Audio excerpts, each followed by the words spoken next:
Welcome back, everybody, for another episode on StartThisBusiness.com channel. Again, today is the official day I get to list the car on the platform. So we're going live.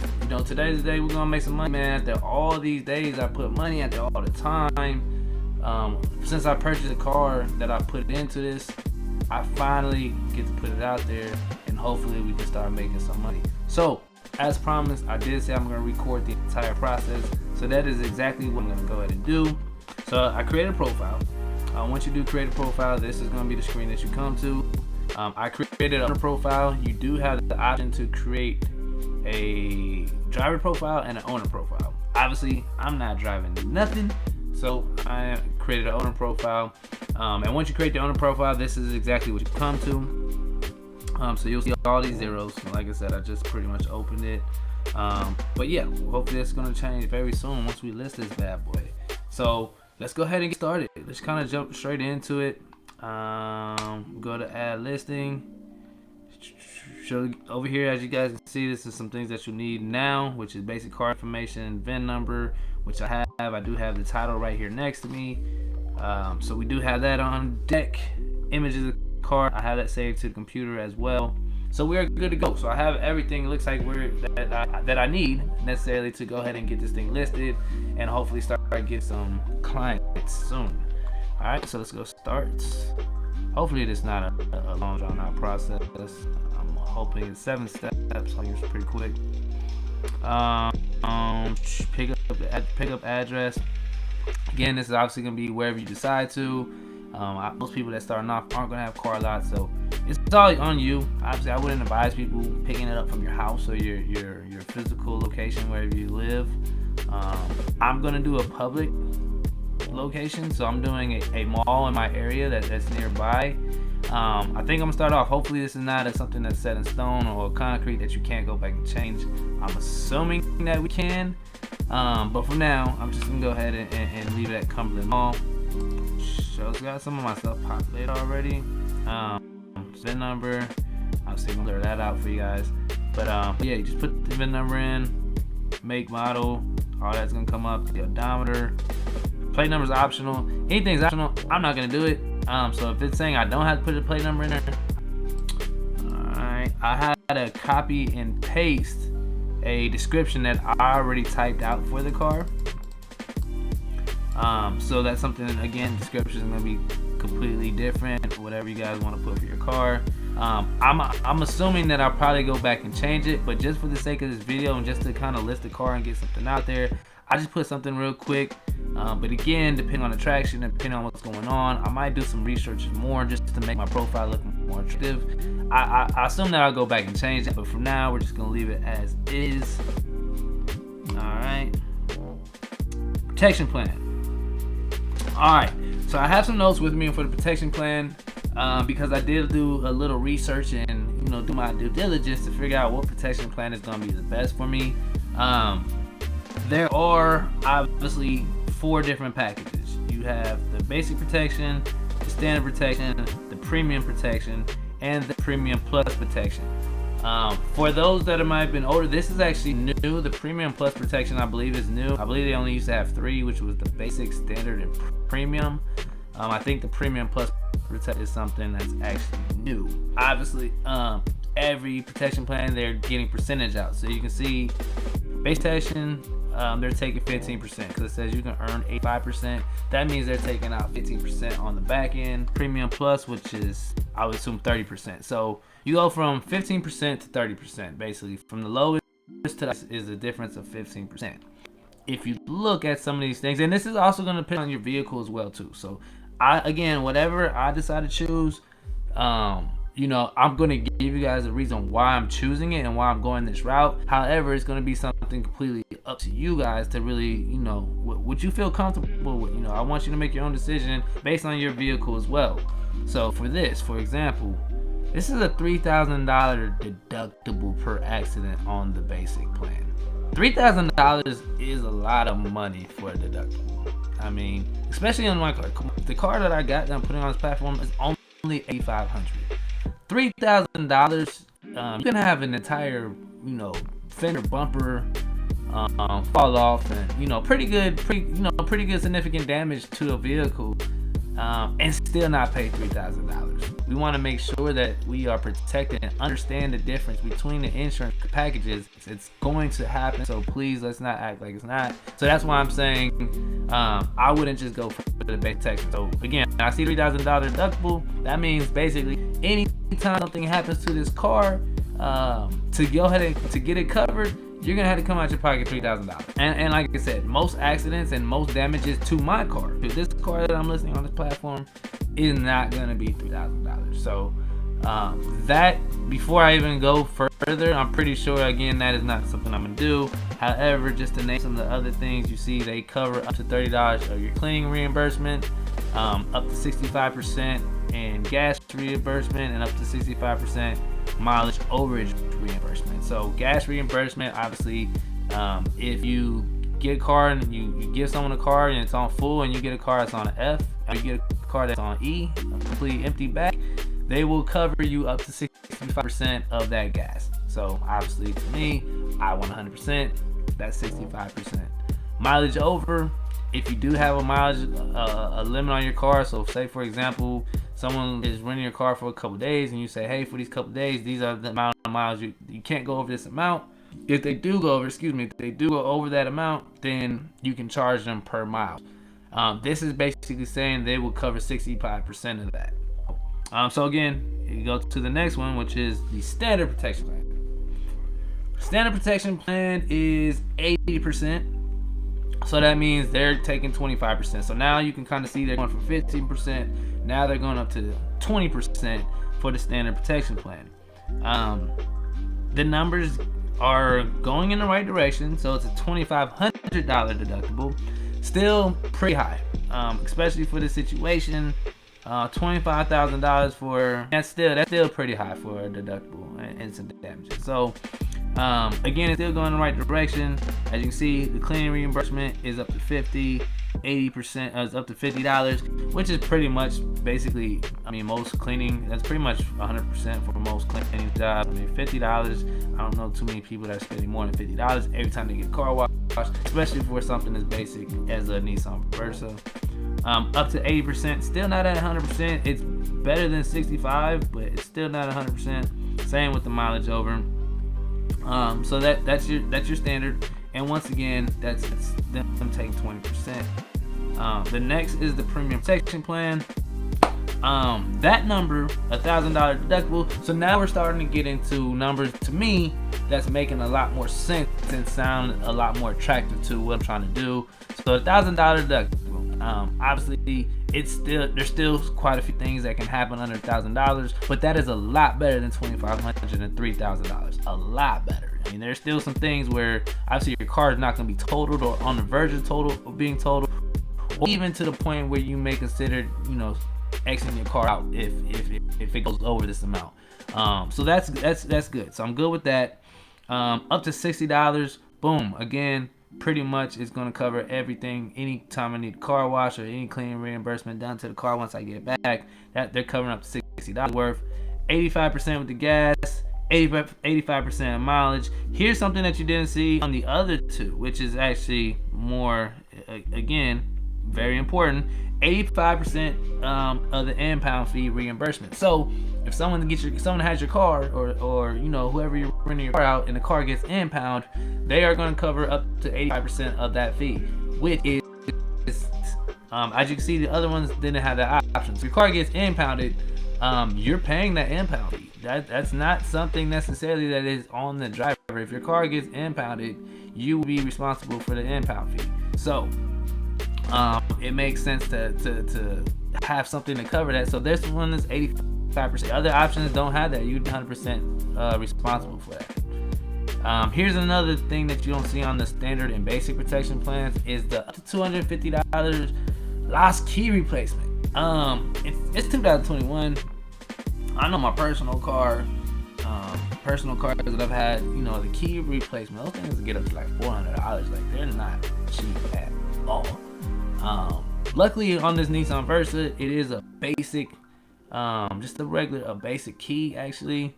Nothing nothing like my other car. Like my personal car is not the same type of key, so it shouldn't be that much. It actually should be under the $250. But who knows? I really don't believe it's gonna be more than $250. But again, that's for me. Anybody else that's maybe watching this that has a different car, especially a newer car, almost every car that comes out in 2018 and after has one of those smart keys, which the replacement, the electronic, it's gonna be ridiculous. So again, that is something you want to keep in mind when you're keeping these plans. How many keys you got. Just keep all these things in mind when you're choosing your plan. And please do not think it's not gonna happen to me.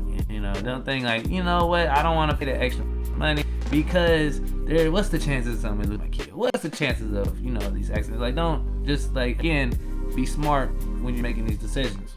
So that's the premium protection plan. As you can see, it is a lot better, to me at least, than the other two options so far. With this 25%. So again, we've gone from 15 to 20 to 25%. So you guys can kind of pick, kind of get an idea of what's going on and get the drift. All right, so the final one is the Premium Plus Protection Plan. The Premium Plus Protection Plan. Oh, look at that number. $500 deductible. Again, coming up to $25,000 million liability coverage, but $500 deductible. To $75 cleaning reimbursement. That's awesome. 100% gas reimbursement, 100% mileage overage, 100% impound fee reimbursement, up to $300 on a key replacement, and they are taking 30% on the back end. You're taking 70%. So, some people may be watching this because, like I said, things have changed a little bit. The Premium Plus Protection Plan used to be pretty much the Premium Protection Plan. You used to get 100%, everything used to be 100%, and it was a $500 deductible for the 25%, for only the 25% take on HyreCar side. See, they added this new package in there. I see they figured out on a little bit, and they try to make squeeze out a little bit more money on their end. Okay, fine. They added an additional 5%. So here, that's where we are with Premium Plus Protection Plan. To me, it makes sense. To me, the Premium Plus Protection Plan is actually, it makes sense. It's a $500 deductible. And again, this is how we want to break it down. And I did it just for the sake of, for an example. And shout out to Justin Brubaker, I think his name is. I saw him on YouTube, and he actually kind of explained this to me. These protection plans, he actually broke it down to me. Again, I think it's Justin Brubaker. I'll leave the name on here, something like in the comments or in the description, to give him a shout out, because his video actually helped me out when choosing the insurance plan. So definitely have to shout him out on that. So let's look at the basic protection plan. Is actually a joke. I'm just gonna be honest. It is actually a joke. I would not recommend that for anybody. If you want to save some money, there's ways in how you can validate choosing a standard protection plan, but let's just act like the basic protection plan is not there. Let's go for the standard protection plan. Look at the standard protection plan and the Premium Plus Protection Plan. For an additional, it's basically you're looking at a 10% difference, a 10% difference on that amount for each time they make money. So you're looking at a 10% difference. Okay. Let's be reasonable. Let's make this make sense. That 10% is probably you're looking at. Let's think of that amount. It's not that gonna be that much money that you're thinking about in accident. So okay, let me kind of rephrase that. So for the standard, you're looking at $2,500. That's the deductible. For the premium, the deductible is $500. That's a $2,000 difference between those two deductibles. That is a $2,000 difference. And like I said, accidents are going to happen. It's not avoidable. It's not something that you can say, well, no. Accidents are going to happen. It's just a matter of when and how often. If you are going with the standard plan, you are basically betting that you're not going to have that many accidents. You're basically saying, hey, I don't think I'm going to have that many accidents. I think I can actually pay this. I can keep this extra 10% of mine, and it's gonna make sense, opposed to paying out the extra 10%, and then on the back end, every car accident occurs, you're saving $1,000 because you're not going with the basic protection, and you're getting 100%. If you do the Premium Plus, you're getting 100% mileage, and gas reimbursement covered. So at the end of the day, if you're not doing that, you're only getting 80%. So what do you think is happening with the other 20%? When it comes to the gas and it comes to the mileage. Again, I'm not sure. I haven't done this before, so I'm not sure exactly how many times people will be going over your mileage. I'm not sure if that's the thing or not. Anybody that's watching this, again, leave a comment. I'm sure that you guys will be able to see if that is valid or how often that actually occurs. And please, if you guys do have experience, if you're already out there driving, please share, help people out. Please share your information, give me your feedback. I would love it. But yeah, so again, to me, it's a red flag right there. As far as just money, it doesn't make sense. You're losing money right here every time for gas reimbursement. Anytime someone goes over, you're losing money. A car accident occurs, you're paying $2,500. Again, let me let that sink in. At $2,500 deductible anytime something happens. So again, if you really want to break down, get your calculator out. However you want to do it, if you just look at it this way and assume that accidents are going to occur, to me the Premium Plus package just makes a lot more sense. So that's the route that I'm going to go. I'm going to go because I do anticipate it's going to happen. I'm fine with them taking the 30% because to me it's really just between 10%. That 10% between the Premium Plus and between that standard. And to me, based on with everything being 100% as far as reimbursement, impounding, and all that other stuff, I just think it makes a lot more sense. So I'm fine with that. I'm gonna go ahead and choose the Premium Plus protection plan and move forward. So hopefully that makes sense. I may even do another video to explain that even more. If you have any more questions, just leave them in the comment section, and I'll try my best to get to them and help you out. I'm gonna go ahead and do $50 a day. I actually want people to. I don't want people to rent this car out daily. Like I said, I want to encourage people to rent this car out in a week. So I am going to put $50 a day, and we can do a 10% discount, which will make it 10% discount, which will make it $252 per week, which is still a good number. Actually a darn good number. So we're looking at 10%, 15%, which is $1,000 per month. Per day. This is actually a good question, you guys. This is something. Anybody watching this too, please give me your feedback and what do you think. I have no idea. I'm gonna pick something, but honestly, I have no idea which one or how many miles per day do Uber drivers and Lyft drivers drive. Oh man, that's a tough one. Let's see. I mean, they can. Let's see. Let's just put 700. I mean, this car they can do whatever they want to. So I'm gonna put 700. I don't know why I'd probably just choose 1,000. I'm gonna pick 700. That's a lot of That's a lot of miles, man. Man, please tell me y'all ain't driving at me. That's a lot of miles per day. Wow. I know truck drivers probably watching this, but that ain't shit.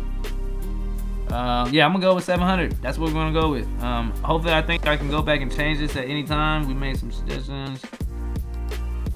Okay, $43 a day. $43 a day, 5% a week, 10% a month. That's $228.76. I'm assuming all this is taking out the protection plan as well. Yeah, because that wouldn't make sense. So that is it. Final decision. I'm leaving it at that. All right. Next step is clicking and rearrange. We set JP. So these are for the pictures of the car. I do have the pictures already. Makes it a lot easier. The dash. All right. So obviously pictures again. That's gonna be all personal preference. Anything you guys decide to do. I did the basic, simple. All four corners. The dash. I did forget to take a picture of the back seat. Actually, that's what I wanted to do. I forgot to take a picture of the back seat. That's something I'll probably go back and do and add on here later. I got the head unit. I'll probably take a picture of some additional features that I put in the car.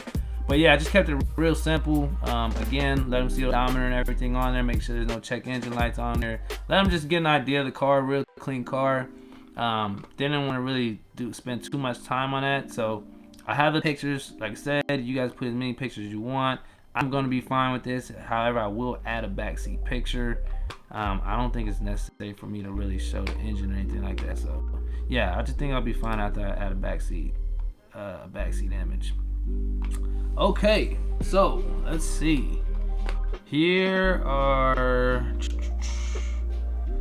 some of the things. No problems, I'm checking the box, and you can add these in later. So for the sake of not having some of these things with me right now, except I do have the inspection, I can actually add that on there.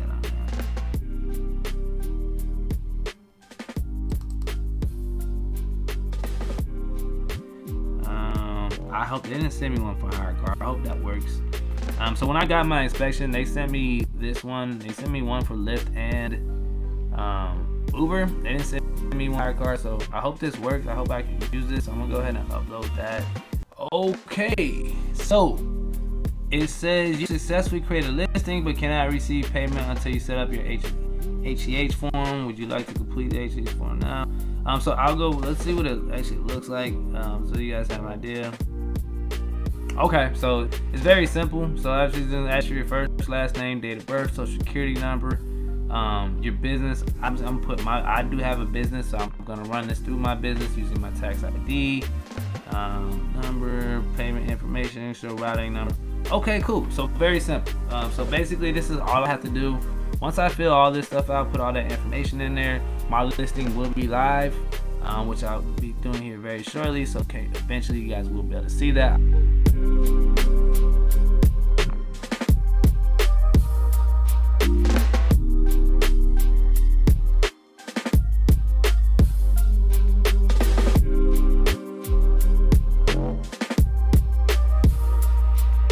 Click the link below as well too, so you guys can go to my listing. And if you're in Atlanta and you want to need a car, need some Versa to drive around, check me out. All right. Okay. Boom. It's in progress. I was about to say, don't take me out to start over. So yeah. So again, because my car is not officially listed yet, because I do not.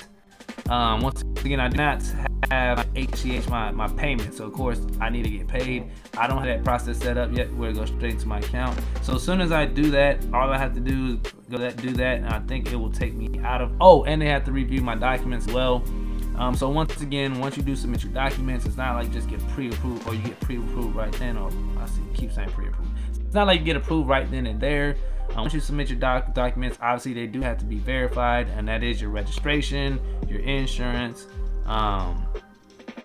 and your inspection. All that stuff will be verified. And once it's verified, then you're good to go. So very simple process. Again, thank you for watching. Again, like, subscribe, and follow, because eventually we will be getting some clients to come in for my first rental. So stay tuned, because obviously that is the next step. It is now that this car is going live, now we are waiting for it to get taken. So thank you once again for watching another episode. I hope I brought some value to some of you guys, and help anybody out that may be interested in listing their car on the platform, or just curious on how this process works. Again, this was my first time, so you guys walked through it with me. Very simple. Didn't take that long. Nothing really puzzling. Just have all the information there with you. And it's pretty simple, And again, make sure you guys understand the protection packages as well. So, before you list the car, go on YouTube. Again, I'm gonna leave the guy that I followed or that I watched and kind of helped me understand in the comment section or in the description.